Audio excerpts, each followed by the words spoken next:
नमस्कार दोस्तों, आप सबका स्वागत है हमारे इस रहस्यमय और रोमांचक सफर में, जहां आज हम जानेंगे एक ऐसे रहस्य के बारे में जिसके बारे में हमने सिर्फ सुना है ग्रंथों से, लेकिन उस पर विश्वास कर पाना मुश्किल होता है। कई लोग इसे काल्पनिक भी कह रहे हैं। आज हम उसी रहस्य से पर्दा हटाने का प्रयास करेंगे।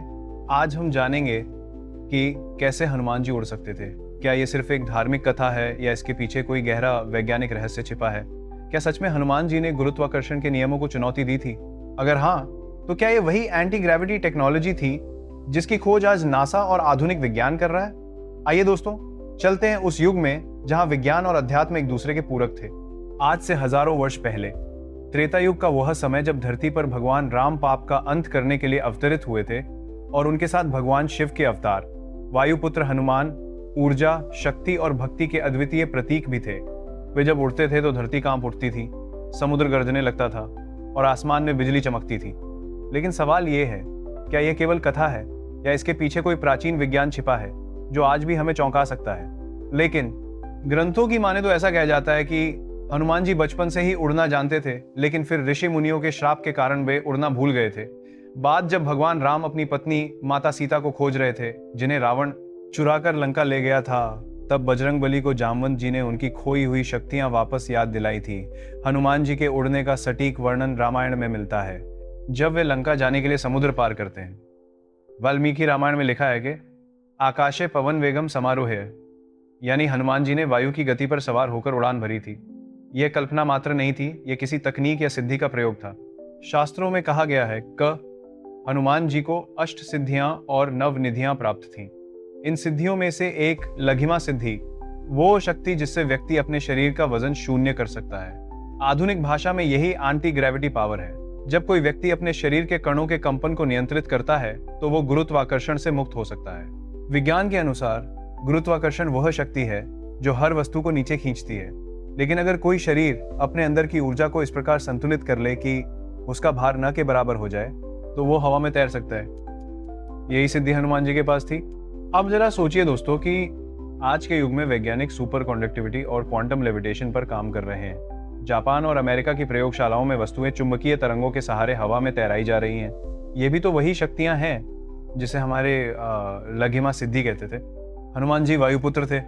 वायु यानी प्राण ऊर्जा जो हर जीव में प्रवाहित होती है। योग शास्त्र कहता है कि जब कोई साधक अपने प्राण और अपान वायु का संयोजन साध लेता है तो उसका शरीर हवा जैसा हल्का हो जाता है। यही कारण है कि हनुमान जी उड़ सकते थे। कहते हैं कि जब हनुमान जी उड़ान भरते थे तो आकाश गूंज उठता था। कुछ वैज्ञानिक इसे सोनिक प्रोपल्शन से जोड़ते हैं, यानी आज के वैज्ञानिक ऐसा मानते हैं कि उन्होंने शायद ध्वनि तरंगों की ऊर्जा का उपयोग उड़ान के लिए किया होगा। साउंड लेविटेशन आज के प्रयोगशालाओं में साबित हो चुका है। इसका अर्थ यह हुआ कि हनुमान जी वही ध्वनि ऊर्जा साध चुके थे। उनके उड़ने का दूसरा रहस्य है वाइब्रेशन कंट्रोल। जब शरीर की हर कोशिका उच्च आवृत्ति पर कंपन करने लगती है तो शरीर का द्रव्यमान कम हो जाता है। यही सिद्धांत आज क्वांटम वाइब्रेशन के नाम से जाना जाता है। रामायण में हनुमान जी का सूर्य तक उड़ जाना भी एक उदाहरण है कि वे वायुमंडल की सीमाओं को पार कर सकते थे। यह उड़ान साधारण छलांग नहीं थी, यह हाइपरसोनिक स्पीड थी। नासा के शोध के अनुसार इस तरह की गति के लिए शरीर को प्लाज्मा शील्ड की आवश्यकता होती है। शायद हनुमान जी के शरीर में वही प्लाज्मा एनर्जी प्रवाहित थी जो उन्हें अग्नि से अछूता रखती थी। अगर हम आधुनिक प्रयोगों को देखें तो कई वैज्ञानिक इलेक्ट्रोमैग्नेटिक प्रोपल्शन यानी विद्युत चुंबकीय बल से उड़ान पर रिसर्च कर रहे हैं। शायद वही शक्ति हनुमान जी ने अपने शरीर के भीतर नियंत्रित कर ली थी। हनुमान जी के उड़ान को अगर हम वैज्ञानिक दृष्टिकोण से देखें तो वो बायो एनर्जी मैनिपुलेशन थी। उन्होंने अपने शरीर को प्रकृति के 4 तत्वों पृथ्वी, जल, अग्नि और वायु से परे उठाया था और पंचम तत्व आकाश में विलीन कर लिया था। यही असली एंटी ग्रेविटी थी। कई विद्वानों का मानना है कि हनुमान जी उड़ते नहीं थे बल्कि डायमेंशनल शिफ्ट करते थे, यानी वे एक जगह से दूसरी जगह प्रकाश की गति से प्रकट हो सकते थे। क्वांटम टेलीपोर्टेशन आज उसी दिशा में बढ़ रहा है। रामायण में लिखा है कि जब वे समुद्र पार कर रहे थे तो उनके नीचे की लहरें ठहर गई थीं। ये सिर्फ भक्ति नहीं थी बल्कि वायुदाब के नियंत्रण का परिणाम था। हनुमान जी का ये रहस्य हमें सिखाता है कि हमारे ग्रंथों में लिखा हर चमत्कार विज्ञान से परे नहीं है, बल्कि वो विज्ञान से पहले है। जो आज हम प्रयोगशालाओं में खोज रहे हैं वो हमारे विषय साधना में जान चुके थे। हनुमान जी का उड़ना ये प्रमाण है कि जब मनुष्य अपने भीतर की ऊर्जा को पहचान लेता है तो वो प्रकृति के हर नियम को बदल सकता है।